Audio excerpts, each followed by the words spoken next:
Séparatisme, communautarisme et sécession en Côte d'Ivoire. L'UGN veut soumettre le Gontougo par la guerre. El Hadj Lamine Ouattara, atteint d'Alzheimer, déblatère en pleine réunion. La ténébreuse Union du Grand Nord, UGN, est en proie au doute et à une crise morale. Critiqués de toutes parts, ses initiateurs ont convoqué le mardi 2 novembre 2021, de 17h03 à 18h51, une réunion du comité d'organisation. Cette réunion était censée faire le point de l'organisation de leur assemblée générale, prévue pour les 12 et 13 novembre dernier à Korogo, mais elle s'est transformée en une séance d'auto-justification et d'auto-célébration. L'étourdi de Kone Kafana Gilbert, ministre et maire de Yopougon au sud de la Côte d'Ivoire, en plein pays ébrié, n'a pas l'intelligence et l'élégance de comprendre que c'est par grandeur et hospitalité que ce peuple a accepté comme l'un des leurs. Aujourd'hui, c'est lui qui veut coaliser les gens du Nord entre eux. Au cours de cette réunion, il a passé tout son temps à s'expliquer de façon brouillonne, à répondre à Chris Yapi et aux citoyens ivoiriens qui s'indignent dans la presse et sur les réseaux sociaux devant cette forfaiture tribale et régionaliste. Qui le connaît sait que Kone Kafana Gilbert est un brave médiocre qui a l'intelligence d'un âne et l'âme soumise d'un mouton. Un xénophobe idiot comme on en trouve rarement. Tous ces propos reflétaient la posture d'un homme qui voulait à tout prix se faire aimer et se faire accepter. Quand Chris Yapi critique l'enrôlement forcé des cadres nordistes dans cette initiative tribaliste, sous peine de subir des représailles politico-administratives, Kone Kafana se justifie en disant que l'adhésion est libre, mais que ceux qui adhèrent sont ceux qui ont le sentiment d'appartenance au Grand Nord. Une phrase bourrue et idiote qui ne veut rien dire, sinon étaler la médiocrité de l'intéressé. Cela veut dire que celui qui n'adhère pas à cette union est un fils renégat du Nord et donc un traître à ses frères et à ses parents. Quand on reproche à l'union occulte de Kone Kafana et de ses compères de racketter les pauvres fonctionnaires du Nord en les contraignant à payer des montants qui leur ont été fixés, il répond que les contributions financières sont volontaires et que de toutes les façons, le non-paiement ne doit pas être un frein à leur participation à l'AG de Korogo, qui doit battre le rappel de tous les élus et cadres du Nord. Kone Kafana, le cheval de Troie des frères Ouattara, craignait que la maigreur du portefeuille ne pousse les fonctionnaires et travailleurs nordistes à boycotter la fameuse cérémonie de repli du Nord sur le Nord. Il les conjurait de venir, même s'ils n'ont rien dans la poche. En effet, il craignait que si les gens du Nord ne se déplaçaient pas massivement pour la fête de Korogo, Alassane Ouattara le lui fasse payer. C'est pourquoi il les a implorés. Nous devons tous, autant que faire se peut, effectuer les déplacements de Korogo pour une démonstration de force. Et comme on pouvait s'y attendre, ils ont réquisitionné tous les avions de la compagnie nationale Air Côte d'Ivoire pour leur petite kermesse tribale. Comme ils sont au pouvoir, qu'ils sont puissants, qu'ils estiment que la Côte d'Ivoire est à leur service et que Korogo est le nouveau centre du pouvoir, ils ont mobilisé les avions civils pour tous les affecter sur la destination de leur fief le temps d'un week-end. La commission mobilisation exhorta les cadres qui souhaitaient se rendre à Korogo par avion à communiquer leur nom pour que des dispositions soient prises auprès de l'avionneur. Vous aurez certainement remarqué que l'Assemblée générale constitutive de cette Union du Grand Nord a commencé un vendredi.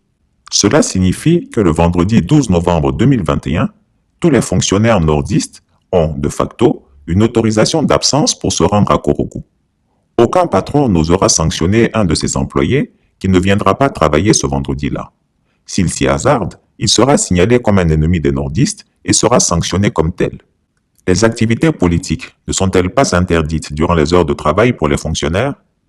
Mais deux faits choquants ont particulièrement retenu l'attention de Chris Yapi. Le premier, c'est le rôle que joue la ministre Kaba Nialé dans cette affaire. Elle est la présidente de la commission scientifique de l'UGN. Depuis le 13 janvier 2016, Kaba Nialé est la ministre du Plan et du Développement de la Côte d'Ivoire. Elle est en charge de la planification du développement de la Côte d'Ivoire, de toute la Côte d'Ivoire sans exclusive. Mais dans un incroyable mélange de genres, cette ministre de la République utilise ses fonctions étatiques pour le compte de son association ethnique.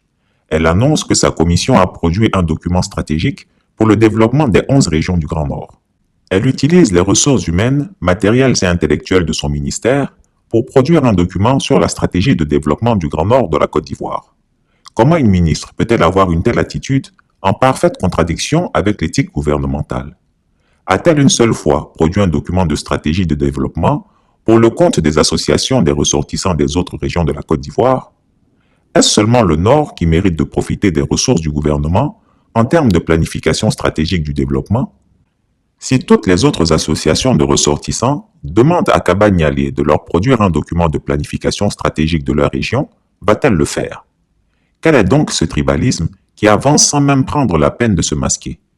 Est-ce de cette Côte d'Ivoire que rêvent les initiateurs de l'Union du Grand Nord? Le deuxième fait choquant, c'est la tentative honteuse d'intégrer au forceps le Gontougou dans le Grand Nord. Un doyen sénile qui souffrirait d'Alzheimer, El Hadj Lamine Ouattara, qui se présente comme membre de la médiature de Côte d'Ivoire, a été chargé de manipuler l'histoire, la géographie et la sociologie de notre pays pour inclure coûte que coûte le Gontougou dans le Grand Nord. Il avance que le peuplement du Gontougou a commencé avec les premiers occupants, les Nafana, qui ont accueilli les autres peuples dont les derniers arrivants sont les Abrons. En d'autres termes, les nordistes ont occupé le Gontougou en premier, donc cette région appartient aux nordistes et de ce fait devrait intégrer l'Union du Grand Nord. Quelle outrecuidance! Dire ceci, c'est affirmer une forme de préemption du Nord sur le Gontougou. C'est dire, par exemple, vu que la plupart des Sénoufos de Côte d'Ivoire sont issus de l'immigration venue de Koutiala et San, à l'est du Mali, ainsi que de Nouna, à la frontière du Burkina Faso avec le Mali, par conséquent, les régions sénoufos de Côte d'Ivoire doivent être rattachées au Mali et au Burkina Faso. Vous l'aurez compris. De telles réflexions ne peuvent provenir que d'un esprit malade, d'un souffreteux schizophrénique, de ce vieillard de 95 ans qui côtoie chaque jour la grande faucheuse plutôt que l'avenir de la Côte d'Ivoire. Alassane Ouattara est assurément très méchant. Au lieu d'envoyer ce sénile dans un établissement de santé pour des soins appropriés, il le tire de son grabat pour mener un combat suicidaire. C'est ainsi que commencent les conflits ethniques et tribaux qui finissent toujours dans le sang et la destruction. Géographiquement, le fameux vieux médiateur affirme contre le bon sens que Bondoukou se trouve au nord sur la carte de la Côte d'Ivoire, alors que cette région se trouve visiblement à l'est. Quand Chris Yapi vous a dit plus haut que ce vieillard était atteint d'Alzheimer, certains d'entre vous ont pu en douter. Écoutez alors l'infortuné dans un débit saccadé déblatéré. Sociologiquement, les peuples du Nord ont des liens d'alliance insécables et les mêmes cultures de rente que sont le coton et la nacarde, tout comme les habitants du Gontougou, proclament-ils. Alors, vu les alliances entre ces différents peuples, le Gontougou doit être considéré comme faisant partie intégrante du Grand Nord. Dire cela revient à affirmer que vu les similitudes entre les peuples Akans de Côte d'Ivoire et Ashanti du Ghana, il faut rattacher tout le pays Akan au Ghana. Cette démonstration fumeuse et ridicule n'avait qu'un seul but: désavouer le ministre Kobena Adjoumani et intégrer de force la région orientale de la Côte d'Ivoire à sa partie nord, contre le souhait des élus locaux et des populations autochtones. C'est comme cela que se comportent les envahisseurs. C'est ainsi que se comportent les conquérants. C'est au nom de cette logique barbare et archaïque que Saddam Hussein avait envahi le Koweït le 2 août 1990 en proclamant que cet émirat pétrolier était une province de l'Irak. Cette attitude arrogante a été à l'origine de la première guerre du Golfe baptisée Opération Tempête du désert en 1991. Cet événement avait causé la mort de 65 000 personnes du côté irakien et de 2038 personnes du côté de la coalition internationale. Les membres dirigeants de l'Union du Grand Nord, en développant ce discours méprisant et condescendant à l'égard de tout le Gontougou et des habitants des départements de Bondoukou, Kounfao, Sandégué, Tanda, Transua, Assuéfri, Kwasi Datekro, craignent crispation et un repli identitaire chez les habitants de ces zones. Quel peuple digne accepterait ce discours méprisant prononcé par le médiateur El Hadj Lamine Ouattara à l'égard du peuple du Gontougou? Quel peuple accepterait que les ressortissants d'un autre peuple se proclament possesseurs de leur vie et de leurs terres?